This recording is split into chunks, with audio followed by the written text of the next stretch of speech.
날마다 솟는 샘물과 함께하는 오늘의 큐티 시간입니다.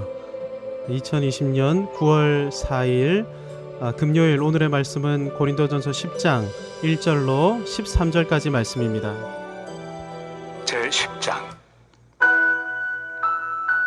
형제들아, 나는 너희가 알지 못하기를 원하지 아니하노니 우리 조상들이 다 구름 아래 있고 바다 가운데로 지나며 모세에게 속하여 다 구름과 바다에서 세례를 받고 다 같은 신령한 음식을 먹으며 다 같은 신령한 음료를 마셨으니 이는 그들을 따르는 신령한 반석으로부터 마셨으며 그 반석은 곧 그리스도시라.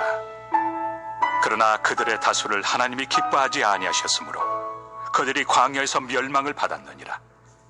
이러한 일은 우리의 본보기가 되어 우리로 하여금 그들이 악을 즐기한 것 같이 즐기하는 자가 되지 않게 하려 함이니, 그들 가운데 어떤 사람들과 같이 너희는 우상 숭배하는 자가 되지 말라. 기록된 바 백성이 앉아서 먹고 마시며 일어나서 뛰논다 함과 같으니라. 그들 중에 어떤 사람들이 음행하다가 하루에 23,000명이 죽었나니 우리는 그들과 같이 음행하지 말자. 그들 가운데 어떤 사람들이 주를 시험하다가 뱀에게 멸망하였나니 우리는 그들과 같이 시험하지 말자. 그들 가운데 어떤 사람들이 원망하다가 멸망시키는 자에게 멸망하였나니 너희는 그들과 같이 원망하지 말라. 그들에게 일어난 이런 일은 본보기가 되고 또한 말세를 만난 우리를 깨우치기 위하여 기록되었느니라. 그런즉 선줄로 생각하는 자는 넘어질까 조심하라. 사람이 감당할 시험 밖에는 너희가 당한 것이 없나니 오직 하나님은 미쁘사 너희가 감당하지 못할 시험 당함을 허락하지 아니하시고 시험 당할 즈음에 또한 피할 길을 내사 너희로 능히 감당하게 하시느니라. 바울 사도도 자기 몸을 복종시켜야 했을 정도로 사도가 사역하던 당시 헬라 세계는 성적인 방종과 타락 가운데 있었습니다. 세상은 타락 가운데 있고 우리 안에는 세상의 타락에 언제든 연루될 수 있는 뿌리 깊은 죄성이 존재하고 있는데요. 언제까지 이렇습니까? 주님이 재림하실 때까지입니다. 그러니까 주님이 재림하시는 날까지 안심할 수 있는 사람은 아무도 없는 것입니다. 그래서 조직신학에서는 지상교회를 가리켜 전투하는 교회라고 부르는데요. 전투를 위해 존재하는 집단이 군대 아닙니까? 모든 군대는 전쟁을 대비해서 연습합니다. 전쟁 발발 즉시 전투에 참여하되 승리하기 위해 끊임없이 반복해서 훈련하는 것인데요. 모든 군대가 이 사실을 염두에 두고 최선을 다해 훈련하고 늘 긴장 가운데 지냅니다. 그래서 군인들을 보면 잠깐의 여유만 생겨도 쪽잠을 자고 늘 배고파하죠. 항상 긴장하면서 지내기에 조금이라도 긴장이 완화되는 순간이면 배고픔을 느끼고 졸음에 빠져드는 것입니다. 전투하는 교회인 저와 여러분이 타락한 세상과 죄성을 향해 이렇게 하며 살아야 하는 것인데요. 그래서 사도는 내가 내 몸을 쳐 복종하게 함은이라고 말하는 것입니다. 우리도 우리 몸을 쳐서 복종시켜야 하는 것입니다. 몸을 쳐 복종하지 않을 때 발생하는 결과를 사도는 고린도전서 9장 27절에서 명시적으로 밝힌 바 있습니다. 남에게 전파한 후에 도리어 버림을 당할 수 있다. 본문에서 사도는 이 말씀을 입증하는 예로 출애굽 이스라엘을 거론합니다. 10절 이하를 보면 출애굽 이스라엘은 구름과 바다에서 세례를 받았습니다. 홍해 사건이 세례라는 것인데요. 세례가 무엇입니까? 교회로 입교하는 절차이죠. 그러니까 홍해 사건을 통해 이스라엘은 성도로 인침받아 주님의 교회가 됐습니다. 세례받은 사람들만이 참여할 수 있는 성례가 주님의 살과 피를 마시는 성만찬인데요. 교회가 된 출애굽 이스라엘 역시 성만찬에 참여했습니다. 하나님께서 친히 마련해 주신 만나와 메추라기, 반석에서 흘러나온 물이 주님의 성만찬입니다. 세례받고 성만찬까지 참여했다면 구원받은 사람 아닙니까? 네, 분명히 성례는 구원받은 사람들만이 참여하는 외적인 표입니다. 하지만 정말로 중요한 것은 세례와 성만찬을 통해 정말로 성삼위 하나님과 연합하고 있는가 하는 것입니다. 그래서 성삼위 하나님의 마음을 가지고 거룩한 뜻과 하나님 나라를 향해 인생을 드리고 있는가 하는 것이죠. 이런 사람들에게서 나타나는 특징이 타락한 세상과 죄성을 향해 맹렬히 싸우는 것입니다. 몸을 쳐 복종하는 것인 것이죠. 하지만 출애굽 이스라엘 상당수가 이렇게 하지 않았습니다. 몸을 쳐 복종하지 않았던 것은 물론이고, 그래서 타락한 세상, 자기 안에 있는 죄성과 싸우지 않았으며 오히려 불평하고 원망하면서 하나님을 대항하였던 것입니다. 몸을 쳐 복종하지 않으면 남에게 전파한 후에 도리어 버림을 당할 수 있다고 했습니다. 그래서 출애굽 이스라엘에게 고린도전서 10장 5절의 결과가 임했던 것입니다. 그러나 그들의 다수를 하나님이 기뻐하지 아니하셨으므로 그들이 광야에서 멸망을 받았느니라. 출애굽 이스라엘을 보고 구약 이스라엘의 예를 보면서 우리는 10장 6절 말씀처럼 이 모든 예를 우리를 향한 하나님의 실물 교육, 본보기로 여겨 교훈을 받을 줄 알아야 합니다. 자기 몸을 쳐 복종하지 않으면 귀신을 두려워하게 되고 우상숭배에 빠지게 됩니다.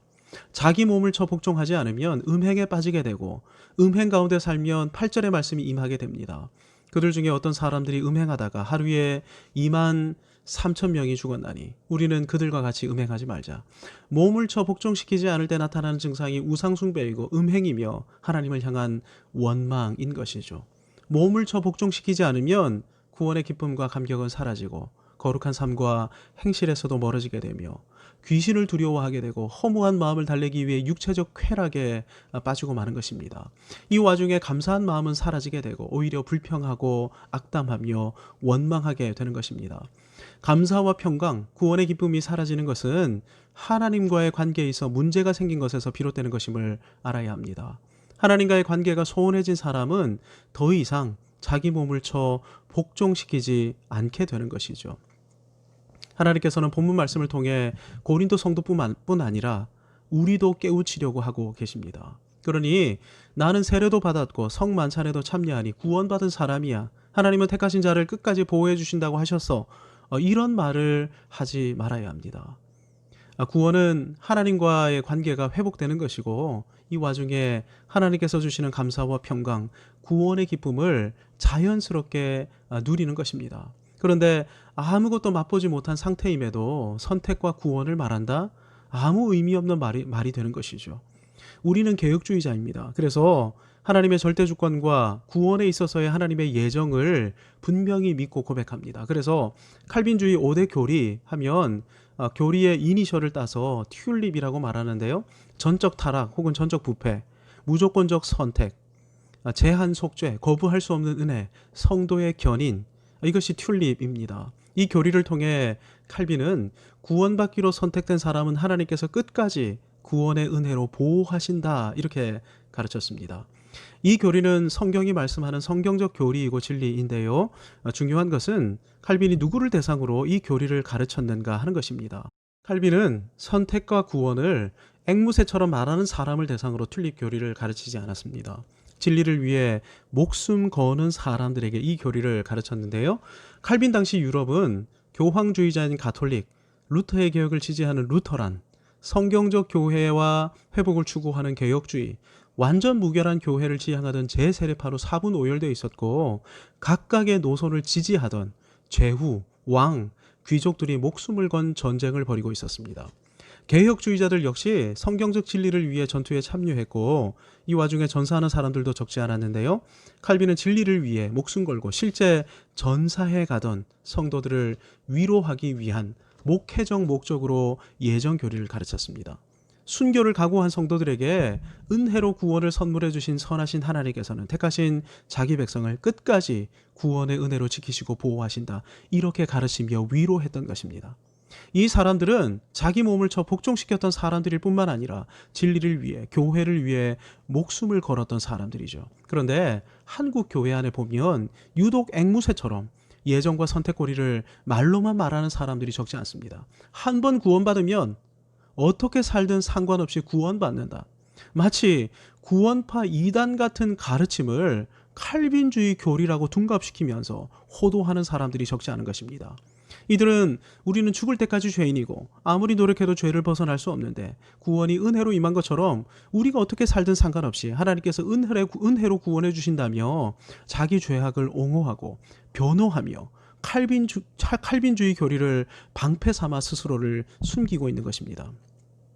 출애굽 이스라엘 상당수가 이렇게 믿고 산 결과 멸망이 임했죠. 고린도 교회 상당수도 멸망의 위기 가운데 있었습니다. 그래서 12절에서 사도는 다시 한번 다음과 같이 경고하는 것입니다. 그런즉 선줄로 생각하는 자는 넘어질까 조심하라.